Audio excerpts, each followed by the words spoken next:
ask the question again so I can hear? Yeah, of course. I'm asking people today, what has been your biggest regret? Okay. So, are we starting now? Yeah. My name is Diana, and it's hard of me to find a regret because I'm usually very happy of the things that I have done through my life. When I was a Peace Corps volunteer in Armenia, and I had a choir of children singing songs.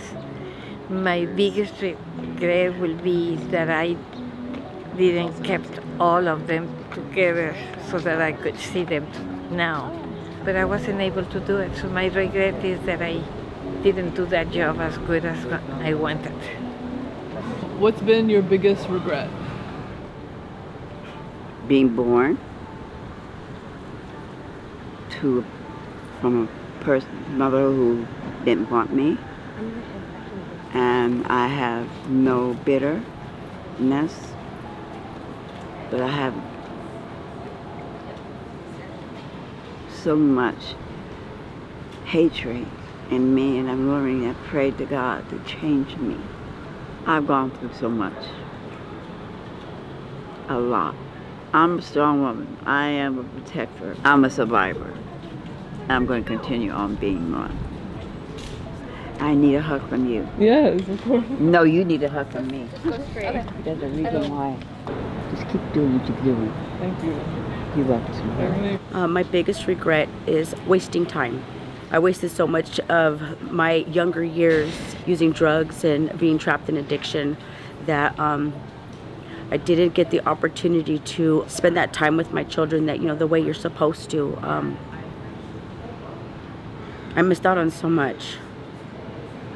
That's my biggest regret. I wish I could go back. I got clean in 2013. And when you actually get clean, you actually take a step back and you're able to see your world through a different lens. And just seeing everything that I missed. We were at a family function and my sister-in-law brought up some videos, some old videos from like back in the 90s when my boys were really small. I remember we were watching it and then they came up on the camera and my youngest son went and he gave my oldest son a hug and a kiss, and it's like, I'll never get that back. If you have kids, be involved. Those are moments we'll never get back.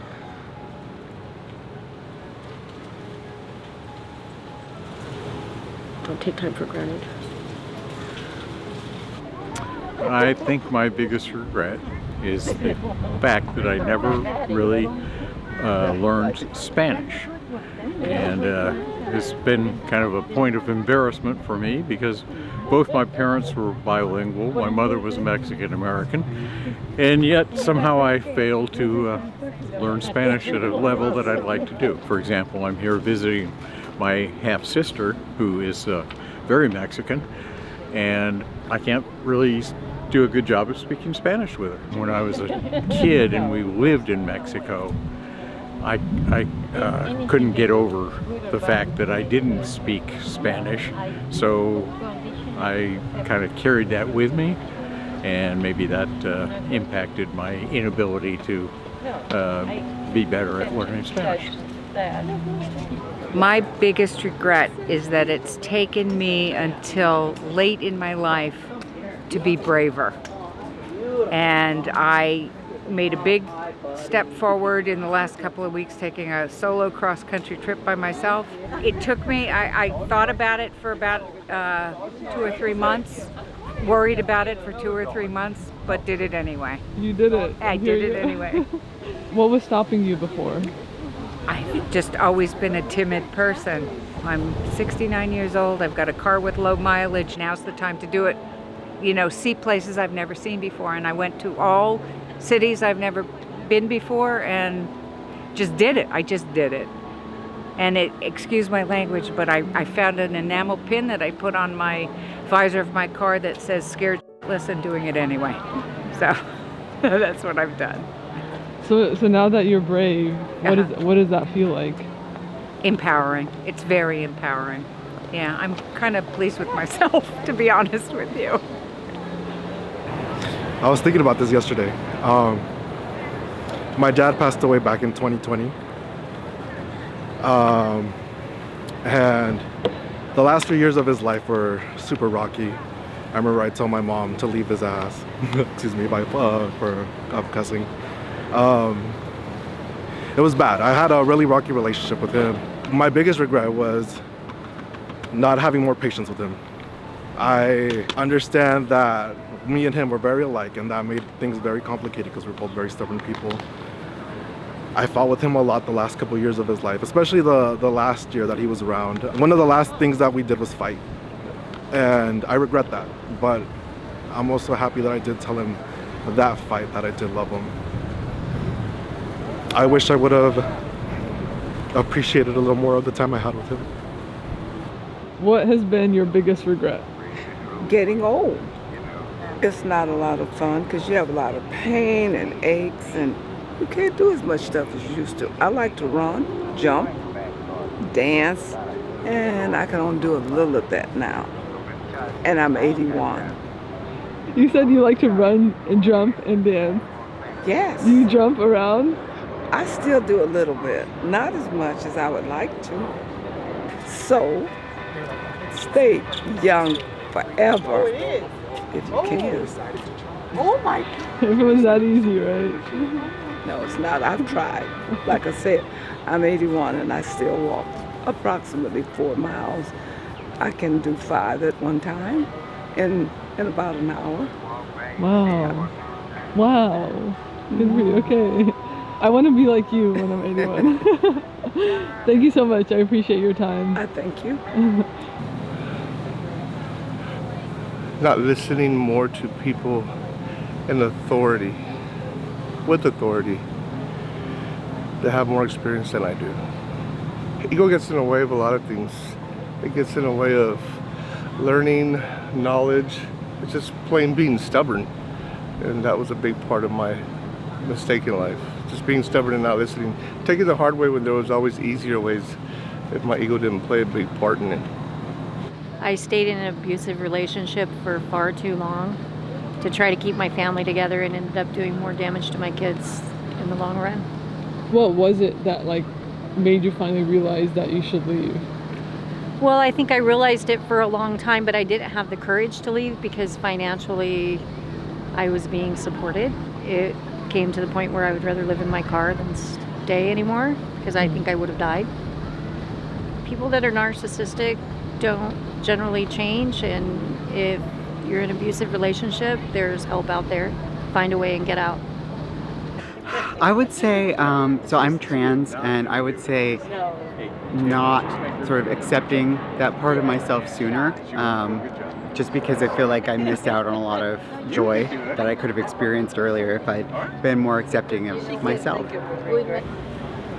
My biggest regret would probably be focusing so much on, hyper-focusing on my family and not on myself as well. Because of that, I've lost a lot of time and lost a lot of opportunities that could have, at this point in my life, helped me grow more than where I'm at right now, because I think I could have gone pretty far.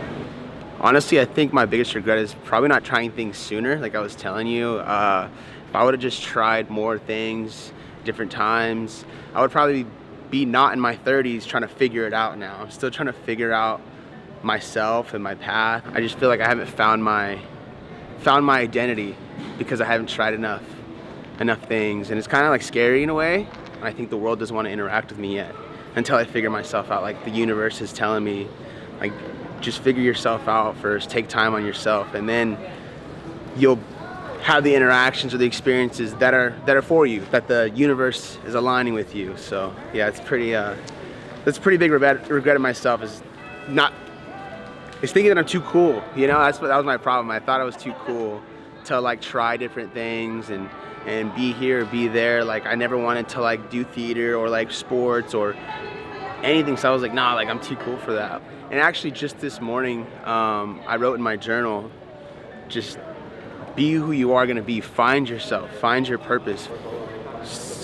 Slowly but surely thinking I'm leaning into who I'm supposed to be little by little. I actually was taking some photos of myself in like this like nice coat and like turtleneck earlier this morning by the beach. I was like, maybe I should just try to like lean into being the self, like the what do you call it, the person that's full of themselves, you know? Yeah, I don't want to be full of myself, and I think that's my problem though too, is like I'm afraid of people thinking, oh, this guy's full of himself. Well, if I am, like I might as well just be it, you know? I might as well not be half in, half out. That is, sorry, that is so real. Like, I love it. Can you take a step forward? Because you're like kind of half in the sun, half not. I want you like fully in the shade. That's the truth. Keep coming, keep coming. Okay. For me, I like to think like I'm different and like I'm too cool. So I still have that stigma in my head, and I'm too cool to follow trends and too cool to be this or be that. I always want to be unique, but then like I'm like, why don't I just lean into what like I already like people already assume of me, and I'm like half in, half out. Kind of never been 100% in. Always half in and half out. That's what the episode should be called. This tidbit, half in and half out. This guy just can't seem to figure it out. I'm sure you will. Yeah. I'm sure you'll figure it out. Yeah, I really appreciate your honesty, and I think if you just continue being honest with yourself and the people around you, you'll figure it out. I get the feeling you're going through. It feels like a shift is happening. You feel like you're late to the party, but truly it's never too late. Yeah, definitely. That's why I'm here now at the museum. Like I could be at, you know, the Bay Fest that I heard about a little while ago, that like is a big party apparently. Over here just not too far off. I was like, no, I don't think that's my scene anymore. Stopped drinking too as of 4 or 5 months ago, so really? It's a big part of it too. Just trying to find my new identity. I have to break my old self down to rebuild my new self. Coming to the museum and on a Friday afternoon is like something completely different for me, but I definitely am enjoying it. I kind of just sat for a little while with myself.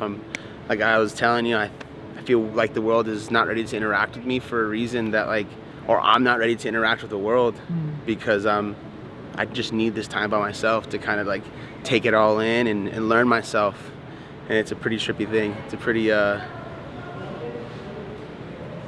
pretty disheartening thing, to be honest. Really? Yeah. I don't know why. I can't seem to find like a true interaction in the world. But I know that time will come. There's plenty of time. There's plenty of people. There's plenty of things going on. And what I really need to do is just focus on me.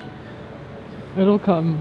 It really will. Yeah. And then I don't even know you, but I'm proud of you. Honestly, you're definitely on the road to figuring it out. So thank you for doing this. I really appreciate you coming up to me and asking me, for this interaction at the very least. So, been here in San Diego all day today, and you're probably the first person that I've actually had more than like a couple of words with, to be honest. Pretty trippy.